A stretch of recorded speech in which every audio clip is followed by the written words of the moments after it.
Teman-teman yang dirahmati Allah Subhanahu wa taala, musibah apa yang paling fatal dan paling menyakitkan dalam hidup kita coba?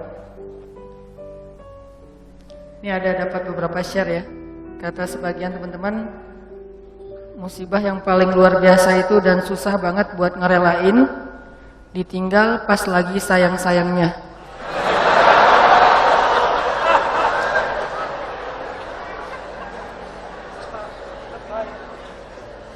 Saya tuh pas baca ini jadi mengenang lagi masa lalu sih. Masa lalu teman saya maksudnya. Atau ada juga yang bilang musibah paling besar yang susah direlain tuh harddisk ke format bersama kenangannya.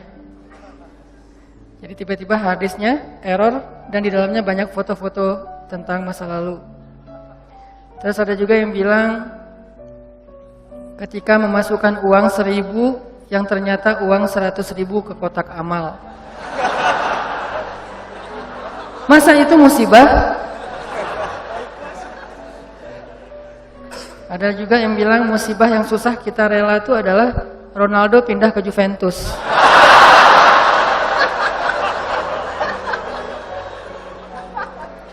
Buat saya musibah hari ini adalah Belgia kalah sama Prancis.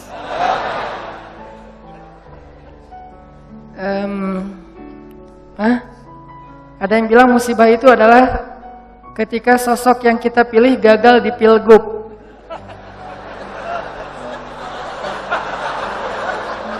Ini yang ngomong bukan saya ya. Nah, saya emang gak gagal, cuman gak kepilih. Terus ada juga musibah yang paling berat itu katanya gak di fallback. Oh, kasihan ya. Tahu nggak apa musibah paling besar dalam hidup kita? Musibah paling besar dalam hidup kita itu ditolak sama Allah. Itu musibah paling besar dalam hidup kita. Kayak yang kita baca tadi di dalam surat Al-Munafiqun, ketika mereka berkata di hadapan Nabi Muhammad SAW, "Nashhadu annaka innaka la Rasulullah." Kami bersaksi engkau itu benar-benar Rasulullah. Kata Allah, "Wallahu ya'lamu innaka la rasuluh, wallahu yashhadu innal munafiqina lakadzibun." Allah juga tahu kamu rasulnya dan Allah tahu kalau orang-orang munafik itu adalah orang-orang yang pendusta. Jadi hal yang paling menyakitkan, hal yang paling rugi, hal yang paling ngenes, hal yang paling sedih, hal yang paling musibah besar dalam hidup seorang manusia itu adalah bukan ditolak oleh orang yang dia kecengin, bukan ditolak oleh mertua yang dia datang baik-baik untuk melamar gara-gara kurang modal, gara-gara kurang dalil, gara-gara kurang meyakinkan. Bukan itu musibah yang paling besar. Itu musibah tapi masih kurang besar. Apa yang paling besar? Ditolak oleh Allah Subhanahu wa taala. Karena siapapun yang mendapatkan Allah, maka dia mendapatkan semua kebaikan dunia. Dan siapa yang kehilangan Allah, maka dia kehilangan semua kebaikan dunia dan akhirat. Siapa yang mendapatkan Allah? Dalam tanda petik ya. Arti mendapatkan Allah itu mendapatkan ridha Allah, dapat like dari Allah, dapat perhatian dari Allah. Siapa yang mendapatkan Allah, maka dia mendapatkan semua kebaikan dunia dan akhirat. Dan siapa yang kehilangan Allah, berarti dia kehilangan semua kebaikan di dunia dan akhirat. Inilah musibah yang paling besar, teman-teman. Kayak Allah berfirman di dalam Al-Baqarah yang saya sering ulang-ulang. Ketika ada orang yang bilang, "Wa minan nasi man yaqulu amanna billahi wa bil yaumil akhir." Di antara manusia ada yang mengatakan kami beriman kepada hari Allah dan hari akhir. Apa jawaban Allah? "Wa ma hum bimu'minin." Mereka bukan orang yang beriman. Atau di dalam akhir surat Al-Hujurat, ketika orang-orang munafik mengatakan mereka beriman, mereka masuk Islam, kata Allah, sesungguhnya Allah tahu apa yang ada di dalam hati mereka, apakah mereka benar-benar beriman atau tidak. Qalatil a'rabu amanna. Orang Arab Badui mengatakan kami beriman. Qul lam tu'minu walakin qulu aslamna. Kalian belum beriman, kalian baru masuk Islam. Ini artinya teman-teman ditolak oleh Allah Subhanahu wa taala. Ada orang yang sholat, dia puasa, dia haji, dia umroh, dia sedekah, dia tilawah Al-Quran, tetapi dia ditolak oleh Allah Subhanahu wa taala. Kenapa Allah menolak seseorang? Padahal dia mengatakan kalimat yang baik. Kenapa Allah menolak orang-orang yang mengatakan nashhadu innaka la Rasulullah, kami bersaksi engkau Rasulullah. Kenapa Allah menolak orang-orang yang mengatakan amanna billahi wa bil yaumil akhir, kami beriman kepada Allah dan hari akhir. Kenapa Allah menolak orang-orang yang mengatakan amanna, kami telah beriman? Kenapa Allah menolak mereka, teman-teman? Padahal ucapan mereka baik. Mereka enggak mengatakan Allah itu maunya apa, Allah itu enggak fair, Allah itu enggak adil, Allah itu kikir, Allah itu tangannya terbelenggu, seperti kata-kata orang Yahudi. Mereka enggak ngomong kayak gitu, yang mereka ucapin itu baik. Kenapa ditolak oleh Allah? Karena Nabi mengatakan, innallaha la yanzuru ila aswarikum, wala ila a'malikum, wala ila amwalikum, walakin yanzuru ila qulubikum. Allah enggak melihat penampilan kalian, Allah enggak melihat harta kalian, Allah enggak melihat perbuatan kalian. Yang pertama Allah lihat itu adalah qulubikum, niat kalian. Maksud qulub di sini niat. Karena banyak yang salah paham juga, teman-teman. Ada yang mengatakan, udahlah, gak usah terlalu fanatik. Yang penting kan hati.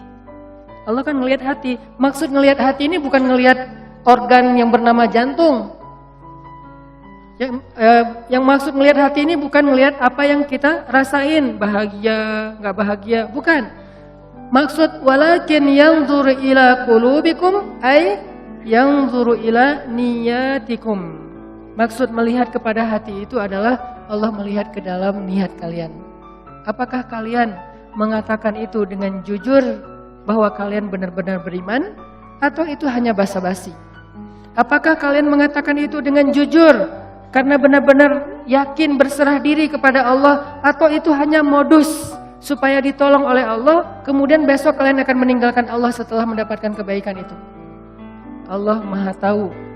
Sehingga Allah mengatakan di surat Al-Mulk, wa asirru qaulakum aw ijharu bih innahu alimun bidzatis sudur. Kalian rahasiakan atau kalian tampakkan apa yang ada di dalam hati kalian, innahu alimun bidzatis sudur. Allah tahu banget apa yang ada di dalam dada kalian. Buat Allah, bisikan hati kita sejelas teriakan lisan kita. Gak ada bedanya. Kita teriak pakai mic, kita katakan bohong, saya nggak percaya sama Allah. Lalu kita teriakkan dengan hati, kita berbisik dengan hati, dengan sepelan mungkin, saya nggak percaya sama Allah. Itu suara hati dan suara mulut kita, lisan kita di sisi Allah sama, nggak ada bedanya.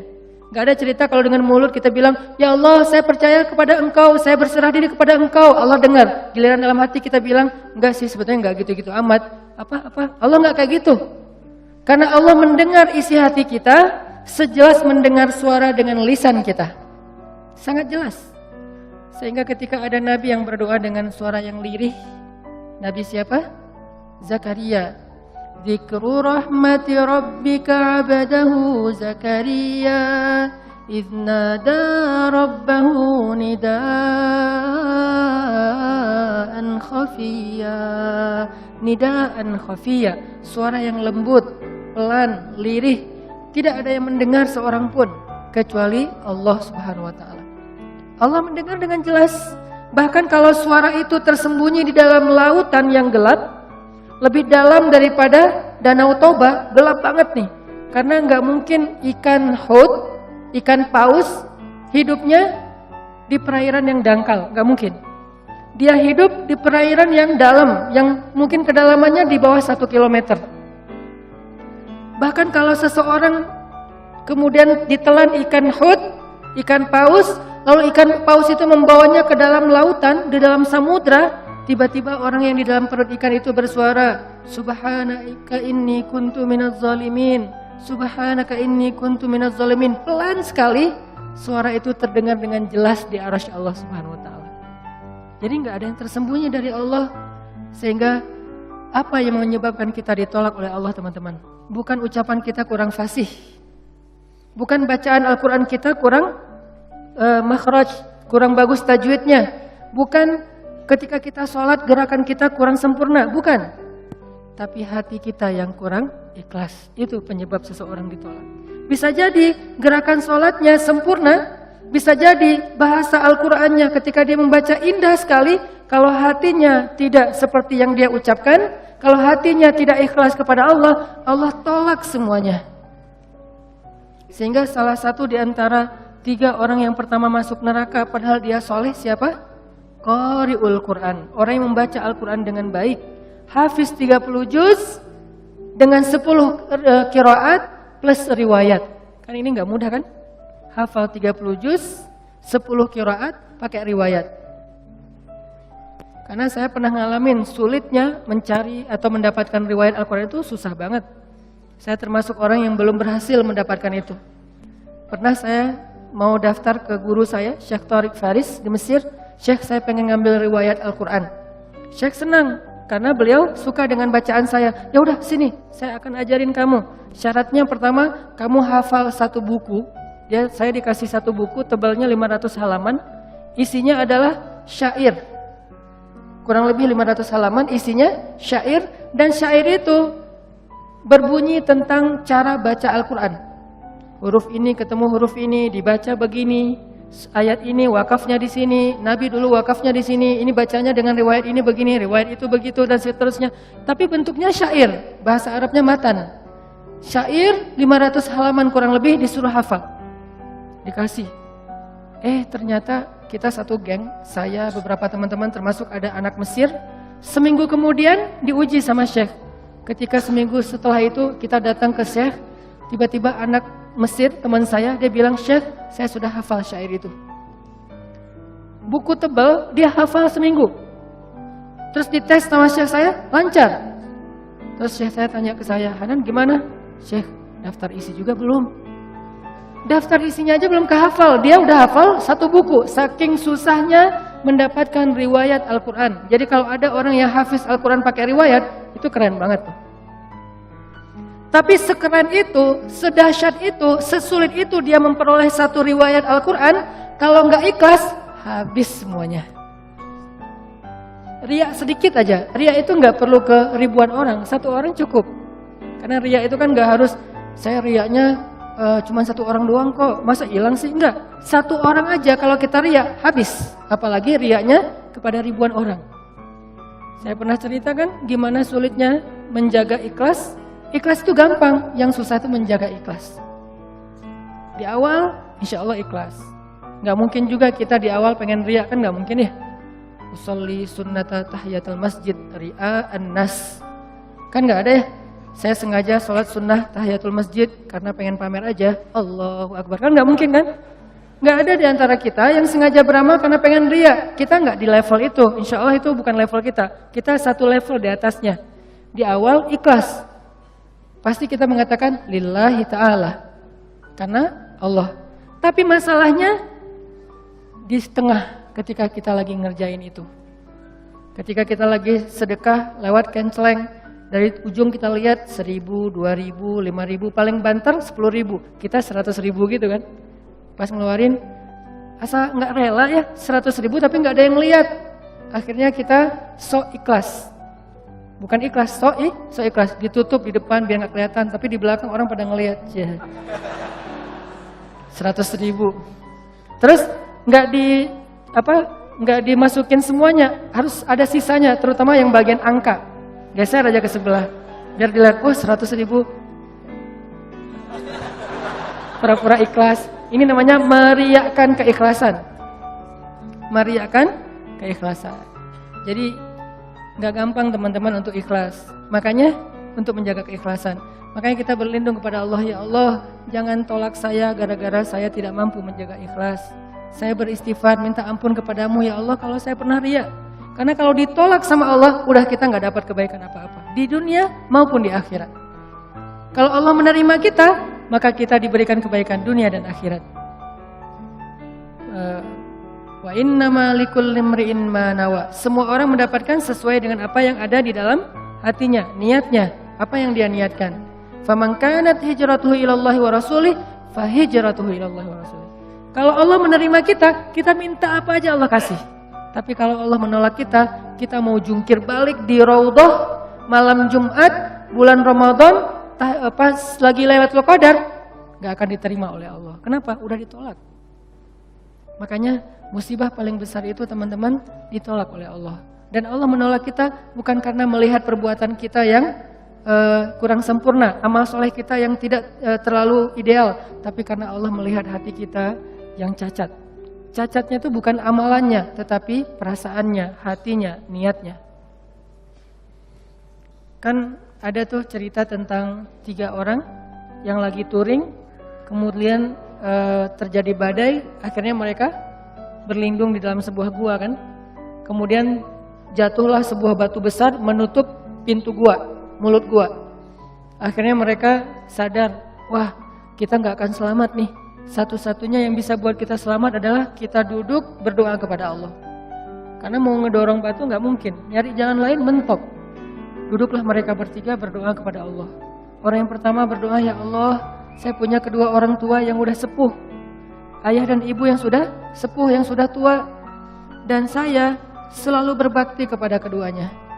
Bahkan saya tidak pernah mau memberikan susu dari ternak saya kepada keluarga saya atau kepada siapapun sebelum saya memberikan terlebih dahulu kepada kedua orang tua. Jadi gak mau dia ngasih susu itu kecuali ke orang tuanya dulu baru keluarganya. Suatu malam orang tuanya minta susu, udah disiapin, dia peras susu ternaknya. Pas mau dikasih ke orang tuanya ketiduran. Dia biasanya kalau udah ngasih ke orang tuanya, baru dia ngasih ke keluarganya, istrinya, anaknya. Kali ini orang tuanya minta susu, pas udah mau dikasih ketiduran. Akhirnya dia tunggu di sebelah orang tuanya yang tidur sampai mereka bangunnya subuh. Dia berdiri sambil megang susu.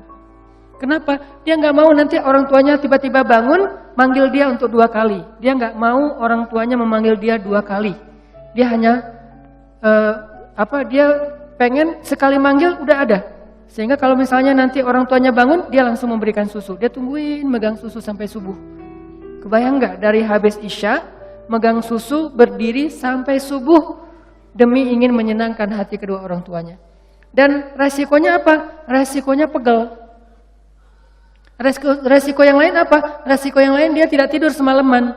Resiko yang lain dia tidak memberikan susu itu kepada istri dan anak-anaknya yang juga membutuhkan demi mendahulukan orang tuanya. Lalu dia mengatakan, ya Allah, kalau engkau ridho, engkau menerima kebaikan saya itu, birrul walidain, amal soleh saya itu, karena dia tidak mengharapkan apa-apa kecuali Allah, maka selamatkanlah kami ya Allah. Terbuka pintu itu sedikit, mulut gua, batu itu bergeser. Tapi belum bisa keluar orang. Orang yang kedua berdoa lagi, ya Allah, saya punya sepupu, cantik, saya suka sama dia, tapi dia nggak perhatian sama saya, dia cuek sama saya, dia kayak biasa aja sama saya. Sampai suatu saat dia butuh saya, dia pinjam duit 150 dinar, saya bilang saya akan bayar dengan syarat kamu mau tidur bareng dengan saya. Akhirnya saya pinjamkan 150 dinar, sebelum saya menidurinya, dia mengatakan, ya fulan, ittaqullah, takutlah kamu kepada Allah. Akhirnya saya sadar, saya pun lari meninggalkannya karena saya tidak mau terjebak dalam perbuatan zina, karena saya takut kepada engkau ya Allah. Seandainya engkau ridho dengan apa yang saya lakukan, saya tidak melakukan itu kecuali takut kepadamu ya Allah. Takut ya, cinta, takut, berharap itu semuanya bagian dari iman, gak usah dibenturkan. Karena takut kepadamu ya Allah, maka selamatkan kami. Bergeser lagi itu batu besar. Tapi belum bisa keluar orang. Yang ketiga berdoa, ya Allah, saya punya pekerja, saya punya pegawai yang suatu saat pulang ke rumahnya, pulang ke kampungnya, belum mengambil gaji. Lalu gaji itu saya kembangkan, saya berdayakan sampai bisa membeli ternak yang banyak, memenuhi lembah, onta, kemudian domba, dan segala macam. Tiba-tiba dia datang, Tuhan saya pengen mengambil gaji saya katakan gaji kamu itu semuanya. Tuhan jangan bercanda, gaji saya nggak sebanyak itu. Ya memang, tapi sudah saya kembangkan menjadi berkah dan berkembang. Maka itulah semua hasilnya. Lalu dia mengambil semua ternak-ternak itu dan tidak menyisakan satupun untuk saya. Kalau engkau ridho ya Allah, selamatkan kami. Bergeser lagi batu itu dan mereka bisa keluar. Ini kalau Allah menerima kita, teman-teman. Wa man yattaqillaha yaj'al lahu makhraja. Siapa yang taat kepada Allah, siapa yang bertakwa kepada Allah, siapa yang ikhlas kepada Allah. Karena salah satu makna takwa itu ikhlas. Kan Nabi bilang at-taqwa hahuna kan? Takwa itu di sini, bukan di sini. Takwa itu bukan di sini, bukan di sini, bukan di pakaian, takwa itu di sini. Ada orang yang pakaiannya menarik, ada orang yang tutup kepalanya menarik, ada orang yang ucapannya fasih dan menarik. Sehingga kata Allah di surat Al-Munafikun, kalau kalian melihat penampilan mereka, kalian akan takjub. Kalau kalian mendengar ucapan mereka, kalian pasti akan mengikutinya. Apa maksudnya? Penampilannya meyakinkan sekali sebagai orang solih.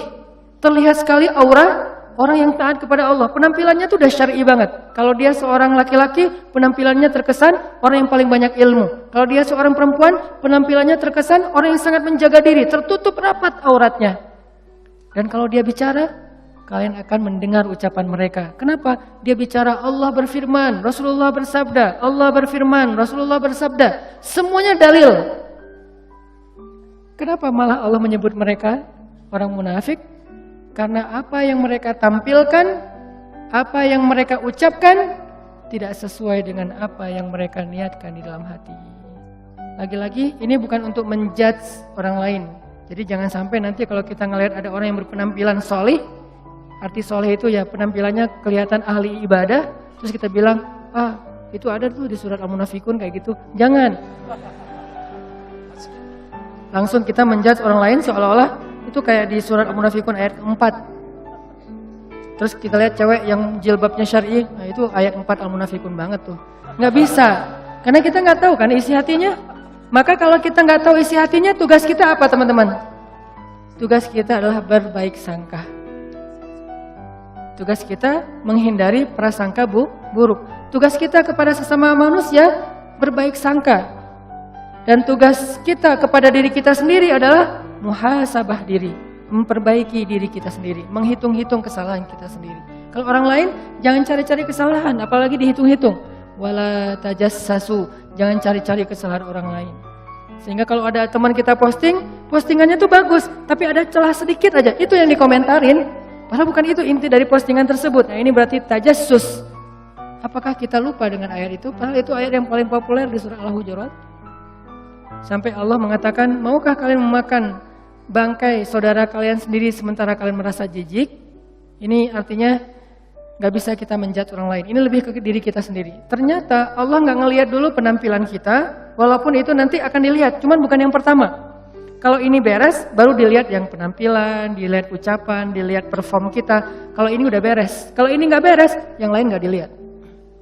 Jadi yang pertama Allah lihat apa niat kita melakukan sesuatu.